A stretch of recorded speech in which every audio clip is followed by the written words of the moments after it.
Welcome to episode 275 of Nurah Speaks podcast, and I'm your host, Nurah Muhammad. Thank you for joining me for another episode of the podcast. It's important and meaningful to me that you're here.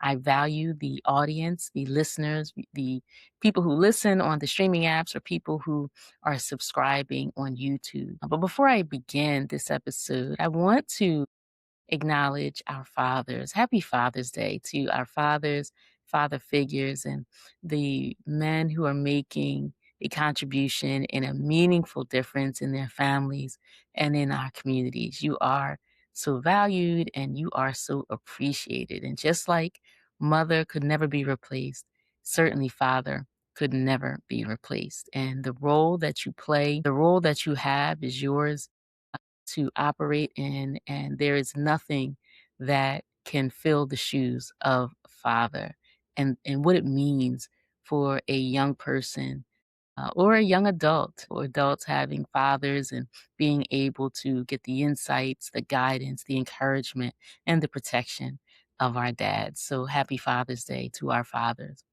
This episode is titled Another Boycott. As we know, many of us know, in South Carolina, a jury recently acquitted a convenience store owner by the name of Rick Chow, who in 2023 killed a boy, a 14-year-old boy, who he accused of theft in his store, particularly stealing 4 bottles of water. Well, in fact, the child had not stolen the water, but this man and his son chased this young man, Cyrus Carmack-Belton, out of the store and about 130 yards.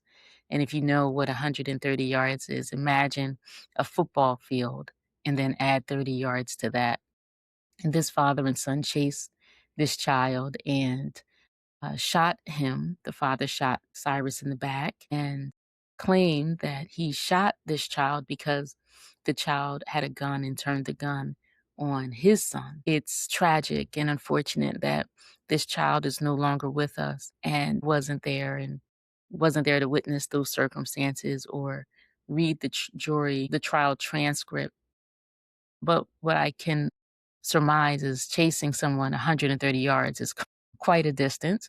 If you've ever ran 100 yards chasing someone, and I think there's so much now with stand your ground laws. And I think if a child or a person is afraid and someone is chasing them, if they did have a weapon and thought these people are going to hurt me, would they then be entitled to use a weapon in self-defense or to perhaps scare someone off? But what we do know is that the boy was shot in the back. And South Carolina and many people in parts of this nation are very distraught and hurt behind the loss, not just of the child, but continual, I guess, injury or dismissal that many feel as it relates to the criminal justice system. And some say if that child was not Black, would the outcome be different? And those are things that we can guess and speculate.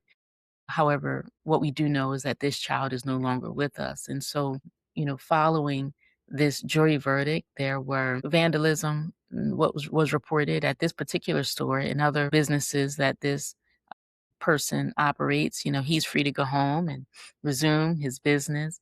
And, people are very upset about it and expressed it in the community. And some people said, that we should just boycott Asian businesses. And that's what I want to talk about in this episode. But I saw a proposal for a law in which it's proposed the Cyrus Harlins Martin's Pursuit and Deadly Force Accountability Act.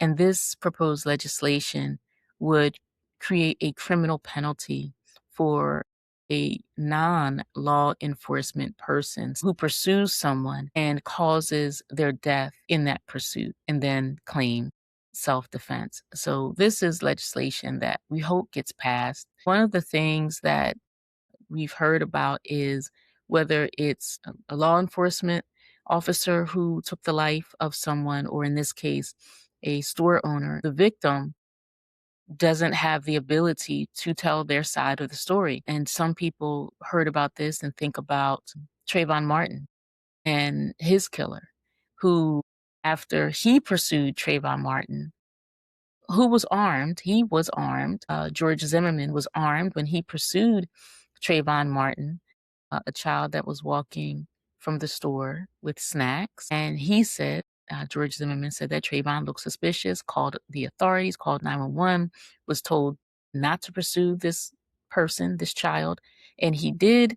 Um, and a fight ensued, and George Zimmerman, who brought a gun, killed and shot and killed this boy. And this was another loss of life. And so some say this Rick Chow killing of this young child, Cyrus, harkens back to that case of Trayvon Martin, where you don't have the victim who can tell his side of the story because he's no longer with us.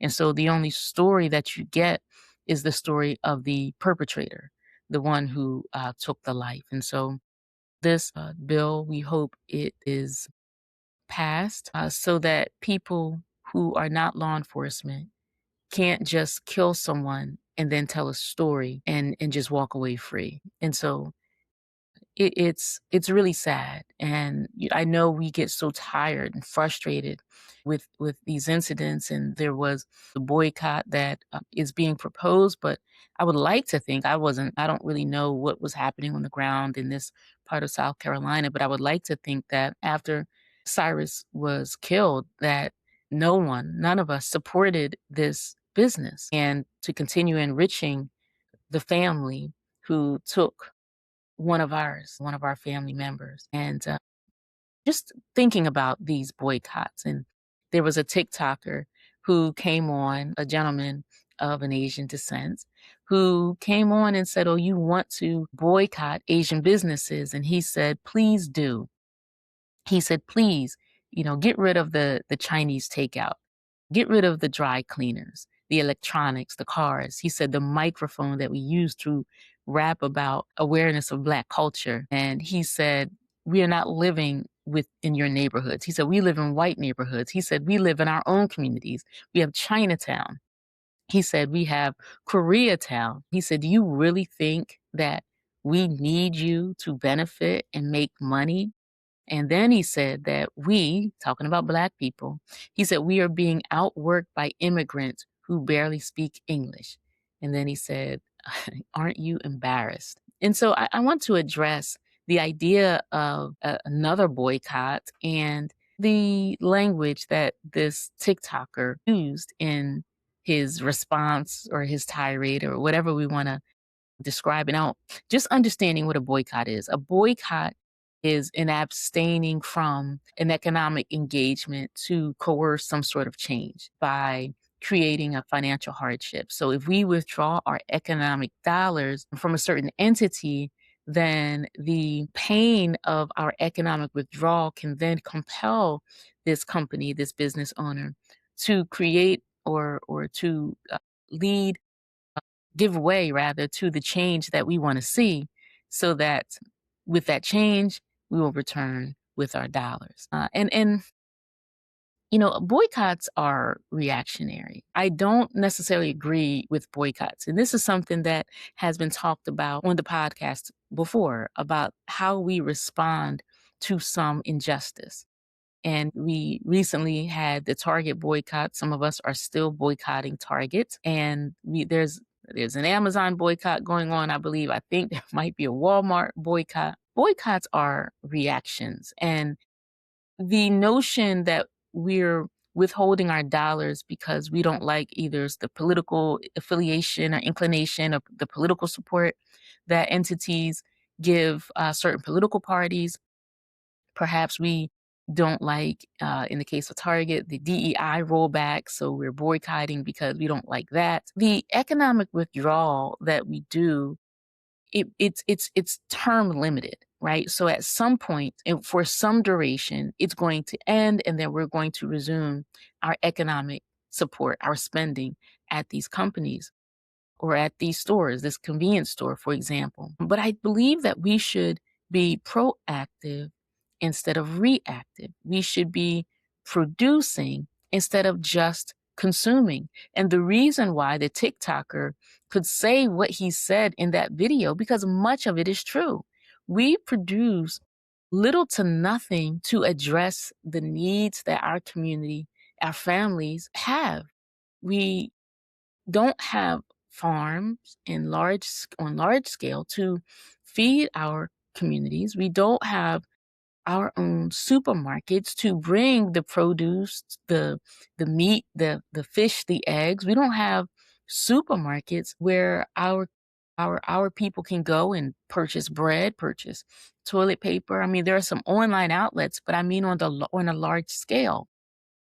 We're not producers for our own needs, which means we're only consuming. We're consumers.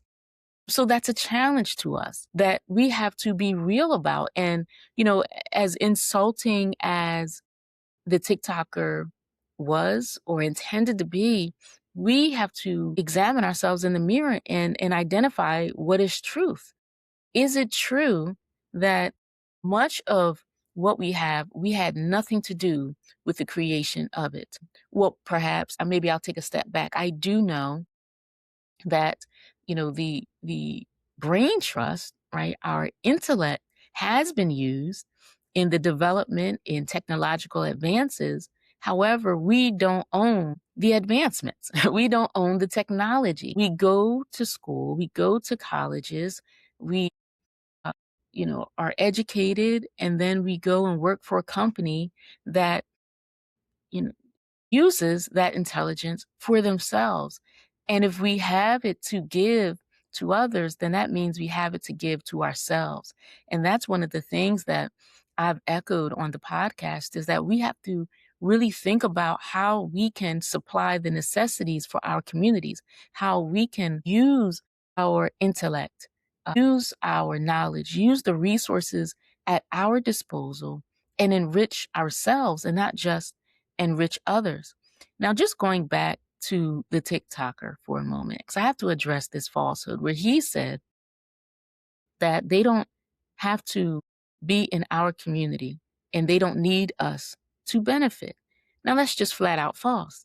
When we look around the urban or the Black communities, the city environments, and we examine the business owners in these communities, I don't know the nations that these individuals come from, but many of them are Asian, whether it's I say so-called beauty supply store, not beauty supply, I say so-called beauty supply store. I think the beauty supply store is the produce store where we're getting fresh fruits and vegetables so that we can be healthy and beautiful. But these so-called beauty supply stores, right? We could think about the fried chicken stores that we go to, the liquor stores in our communities, the cell phone shops in our communities. So many businesses where we live, where poor people are owned by Asian individuals. The nail shops, right? The salons where we get pedicures and manicures. They're not owned by us on a large scale. And so for someone to say they don't need us to benefit, well, then why are you here?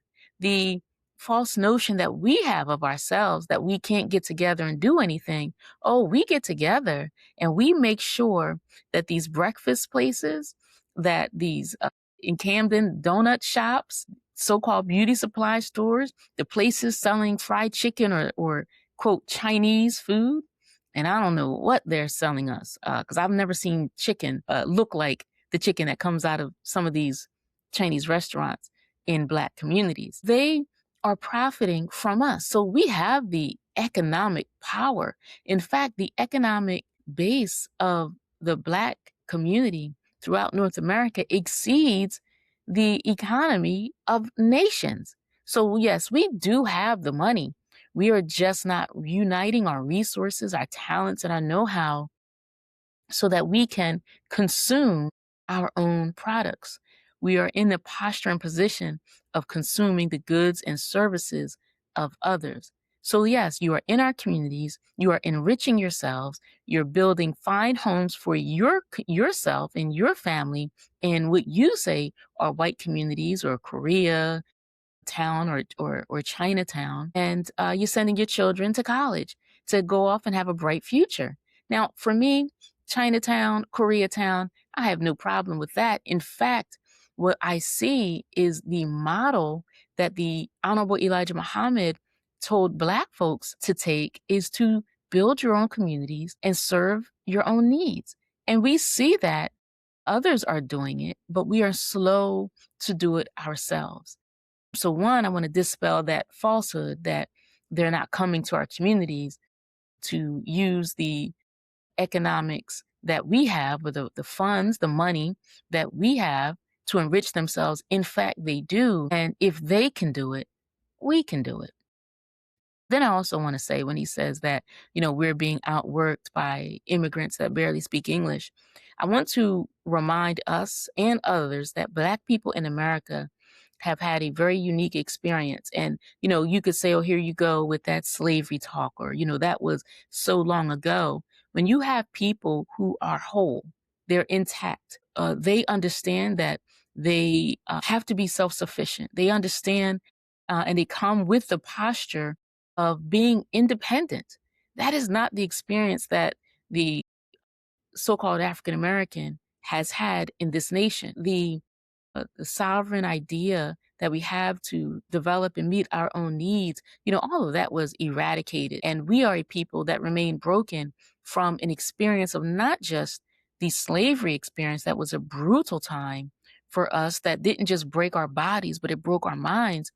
But then post-slavery, we had the Jim Crow era and the Black codes, and everything in the Black experience in North America has centered others as rulers, as the thinkers, as the leaders, and as supreme other than self. And you don't go into another nation and see a people kind of centering someone that's not them. And so here we are in North America, still at the scene of the crime of the horrific chattel slavery experience. And Black folks are still trying to get it together. And that shows the lasting impact of a horrendous experience that we just can't overlook. So when we say, or when this TikToker said that, we're being outworked by immigrants who can barely speak English, just because a person can barely speak a language, but they have the drive and the will to know what must be done, and they're not a broken people. They're a people who are coming to capitalize on an opportunity. And it just so happens that Black folks who don't have a knowledge of themselves, don't have a drive for self, who are still impacted by the traumas that we've experienced, the traumas that we've been trained to inflict upon ourselves, and the trauma that we allow others to inflict upon us, there's still harm that we see that has been done. And in a time such as this, when trauma-informed care is very important, and understanding that trauma is experienced generationally, we're not going to overlook that. So, we can listen to what the TikToker said, recognize that in some sense, there's a mirror being put up in front of us. And I say that we have to be honest about what's being reflected and what we can do about it, and that we can do something about it. But I also want to acknowledge an experience that has us in this condition that we are still trying to climb out of. And so in the face of this awful killing of this child, the acquittal, the conversation about boycotts, we don't need another boycott. What we need is a means by which we can serve our own people. And the idea that the boycott, we can unite to withhold our economic dollars. I mean, I guess it's a start that we're thinking about doing something collectively, but we have to get beyond that. I think that we've outgrown the talk about boycotts into I'll say our needs have certainly outgrown it. Our needs have been outgrown this boycott talk, and we should be proactive, and we should be producing. And that's going to require unity. That's going to require love and trust and the drive to do it. And we have certainly the economic power to do it, because these businesses are in our communities, enriching themselves, buying the fine homes that he talked about in white communities, building their Chinatowns, and creating beautiful futures for them. And I say that we can take our dollars and do the same for ourselves. So we can be offended by what was said, but I think better than offended, we should be activated to create the change that's required in this time. Now, that's going to require some discomfort on our part, some sacrifice, some trust, and accountability with each other. This can't be a temporary operation. This has to be a lasting effort for the meaningful change and the sustaining change that we need. And so we are just a few days out from Juneteenth, and I hear that beauty supply stores were giving out free hair and that we were lined up. So when I say we have to sacrifice, when I say we are going to have to be uncomfortable and establish trust with each other, we can't continue to fall for tokens and handouts. That is what is going to keep us in the condition that we're finding ourselves in. We have to be uncomfortable. We have to wisen up, smarten up, and we have to do better. And we have to be accountable for self. The idea that we're still looking for everyone else to meet our needs and not do it ourselves shows how much work is yet to be done. And it is ours to do, and we certainly can do it. I want to thank you for listening and watching this episode of Nurah Speaks Podcast. Come back for another episode next week.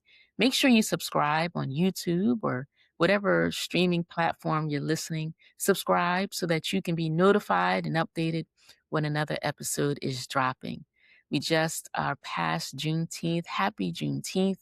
The 4th of July is coming in a few short days, and I think we should be having a conversation about independence. And perhaps today's conversation is just a start to that.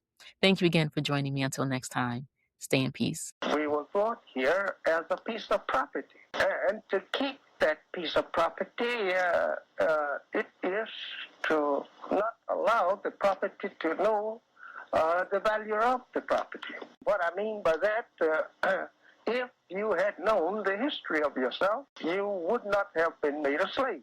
And you won't be a slave now if you have a knowledge of yourself. It's hard to enslave a person that have equal knowledge with you. You just can't do it. And so this knowledge of yourself is the thing that will free you from what you have been suffering from. Thank you for listening to another episode of Nurah Speaks. Look out for a new episode coming at you fresh next week. And if you want to learn more about me and the work that I do, you can visit my website, NurahSpeaks.com. Or if you have a listener question, you can email me at Nurah@NurahSpeaks.com. You can also follow Nurah Speaks on X, Instagram, and Facebook at Nurah Speaks. I will be sure to include links in the show notes. If Nurah Speaks has value to you, please subscribe, rate, and review, and share with family and friends. And be sure to check out previous episodes. And remember, don't just join the movement, be the movement. Stay in peace.